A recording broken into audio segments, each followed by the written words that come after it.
Alright, so I'm out here on my back porch sweating my butt off, and I'm running out of shade. But what I'm going to do, I have this plastic housing. It's just it's a cover plate that goes over a gear, and I don't want to spend any money and replace this thing. And since this is a fairly thick piece of plastic, and it's just a cover, so it's not holding up any kind of a load or anything like that, that I'm going to go ahead and do a little plastic welding job.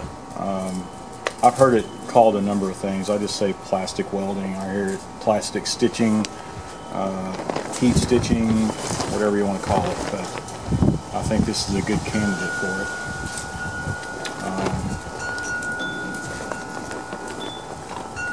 Now, if this was going to be holding up some kind of a load, then I'd probably do it a different way or think of something different.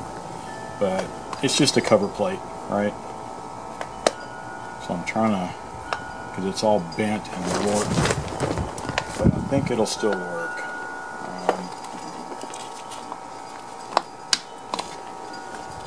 Alright, let me show you how I do this. Alright, so there's other tools out there, like even at Harbor Freight, and it's a heat gun specifically made for this plastic welding, and I guess it's the type of the tip and how hot the gun gets, right? But I've been using, this is a Weller 140 and 100 watts adjustable, just a soldering gun, and it came with a number of different tips, you know, for wood burning or for soldering, or this piece there does just perfect for this plastic stuff. So let me plug this joker in. There we go. So it's all plugged in. I'm going to let it heat up. And what I'm going to do, see, it's only being held on at the tip here. But just like if I was doing a welding job, I'm going to go through here, get this into place, and do a couple of spots. You know, probably out here on the edge, and then somewhere here in the middle, just to get it stable.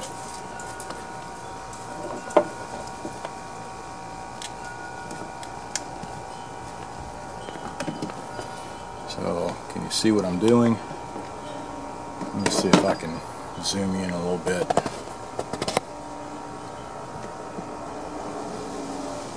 Alright, how's that? So, I'm going to start at this end. Let me make sure it's hot enough. And see how I'm kind of going in at an angle? And I'm going to jab it, pull back, jab it, push it in, and you kind of roll with it, right?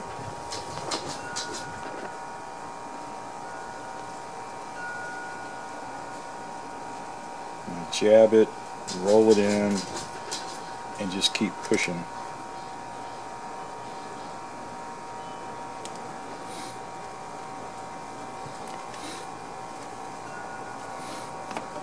Kind of separated there. I'm going to heat it up so I can squeeze it back together.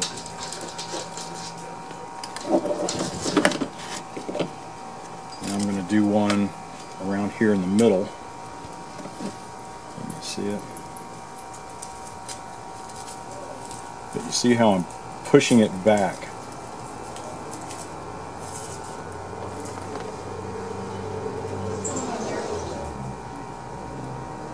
What is it? I don't know. I've probably seen part of you watching it. And sometimes I'll go back and flatten it back out.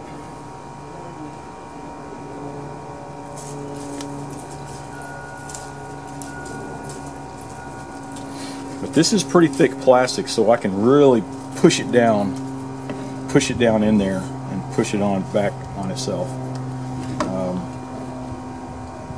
On this side it's not going to look too pretty, but at least it's not going to be flapping around, right?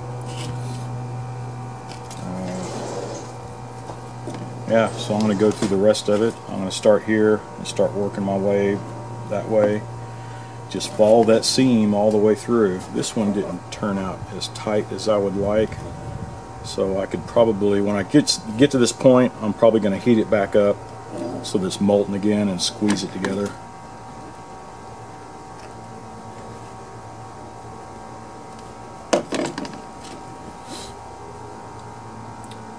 One interesting thing, I'm not going to do it on this one, but if it's something that's going to be, you know, taking a load or being pulled apart, sometimes, just for example, this is a rusted piece of metal, but sometimes I'll get a piece of metal like this. Could be from a paper clip. So if it's let me break this off.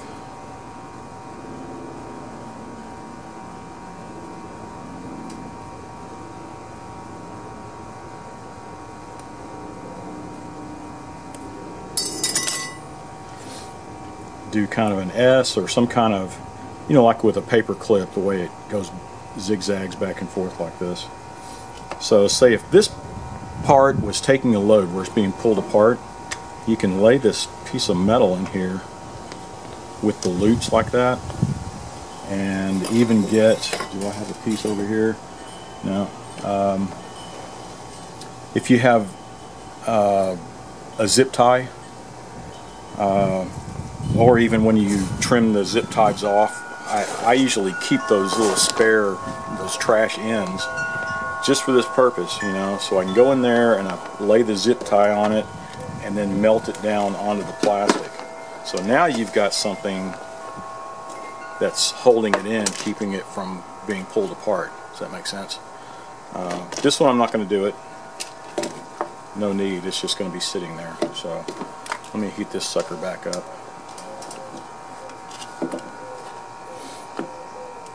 I'm going to do this end, and then I'm going to separate. You see, it's tight over here. I think it's just because it's just bent up so bad. I'm probably never going to get it perfect, but yeah, I think if I just mash down on it like that. But let me get this side first.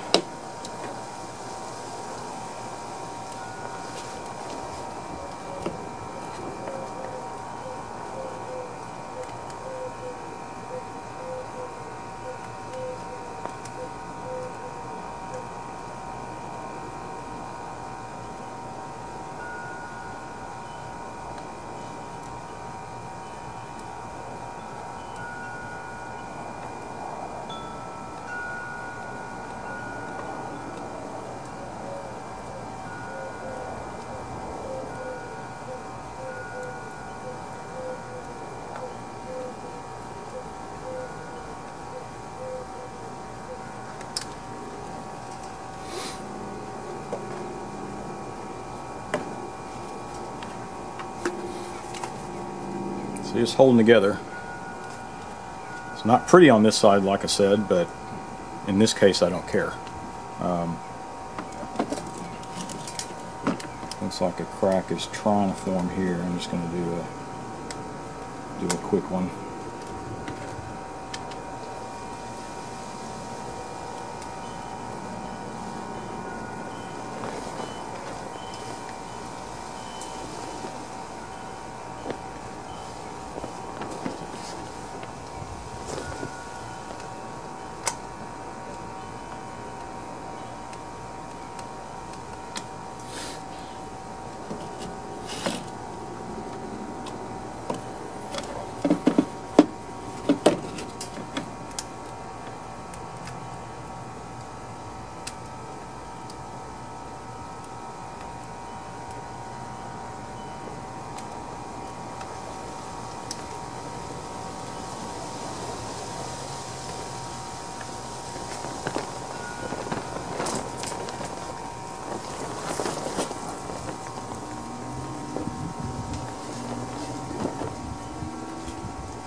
Alright.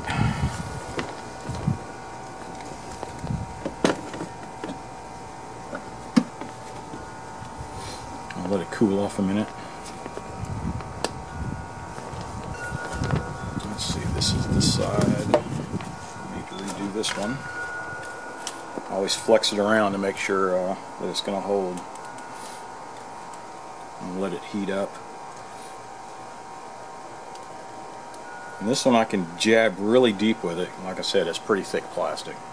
Other times if you have very thin plastic, just be careful how far you dig down.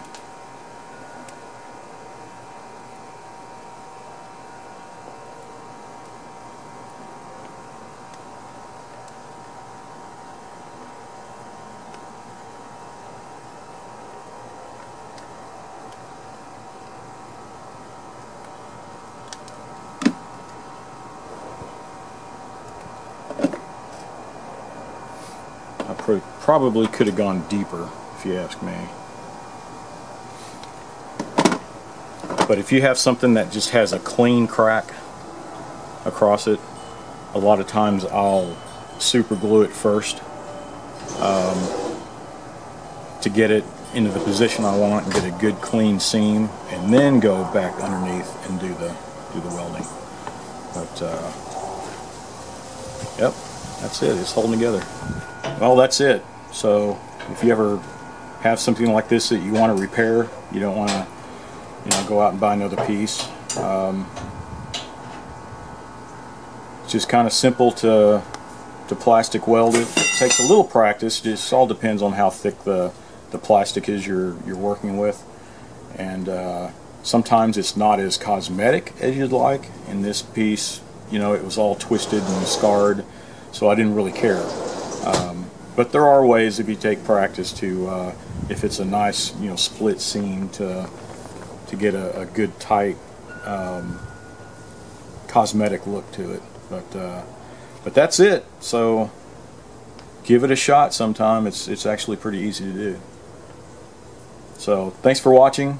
Be sure to subscribe and watch for my next project. Alright, I got this from a guy, a Craigslist find. Said for a scooter for parts.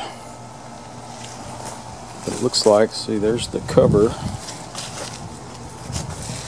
This is a 150cc, and looks like a, yeah, it's Chinese, China made, like a Vespa clone or so.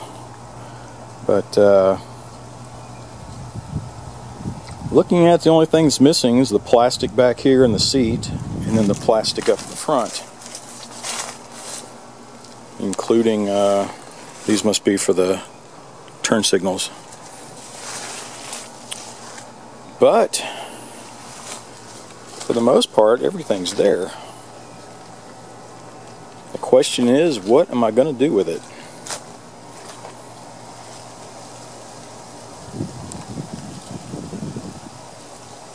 I'm definitely going to try to get it running. Then after that,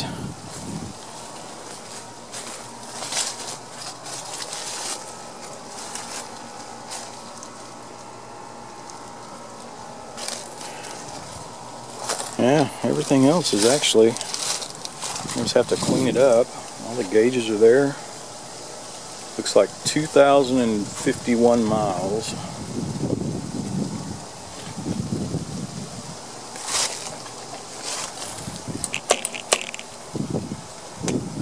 Yeah, nothing stuck. Everything's there on the engine. This looks like an aftermarket coil and spark plug wires.